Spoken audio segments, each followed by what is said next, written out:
And joining me now is the Parliamentary Budget Officer, Monsieur Yves Giroux. Welcome to Power Play. Always a pleasure to see you, sir. So this Liberal-NDP deal, I know, is still fresh, so it's too soon for your office to have costed this new arrangement. But your office, the PBO, has released costing of some of the key priorities listed in the deal, like pharmacare, dental care, among others.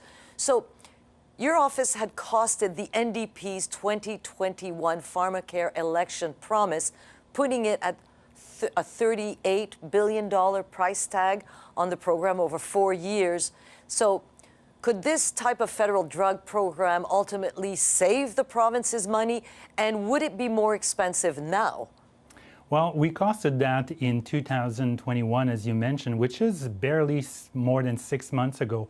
So I don't think the cost would be that different now if the same program parameters were applied now. So we're talking about $11 billion per year for a nationwide program that would provide coverage for pharmacare.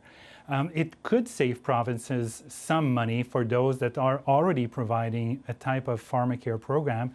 In the case of Quebec, they would probably be saving a significant amount of money because they're already providing a program that's broadly similar to what we did cost in the last electoral campaign. With respect to other provinces, it would always depend on what type of program they already have. But one thing is clear is that it would probably save money to those who have to pay out of pocket in other provinces. But it would also come at a significant cost, which we estimated at about $11 billion. And that depends, the precise cost would ultimately depend on the exact parameters that the government would table. So it depends on exactly the type of drug coverage, and the type of co-payment that is asked of individual when they purchase their drugs. Yeah, and I mean, we know it was vague and it's still quite aspirational, so we don't have those parameters yet. But in 2020, your office costed a dental care program, and it provided it looked to provide dental care to uninsured Canadians with household incomes below $90,000. Now, in your costing, it was 9.9 to almost $10 billion over 5 years. So, given that many Canadians already have dental coverage, do we know how many Canadians would benefit from this kind of program?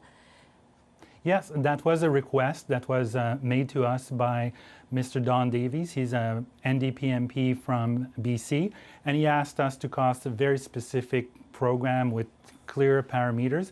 And at that time, we estimated that it would cover slightly more than 6 million Canadians, and it would cost upwards of $4 billion in the first year because of the unmet demand, because of Canadians who don't have coverage, and subsequently, I think it's $1.8 billion per year, if my memory serves me well. So it's something that would be quite expensive because there's about a third of Canadians who don't have any dental coverage either provided by the government or their employers. So there's about a third of us that don't have dental coverage at all.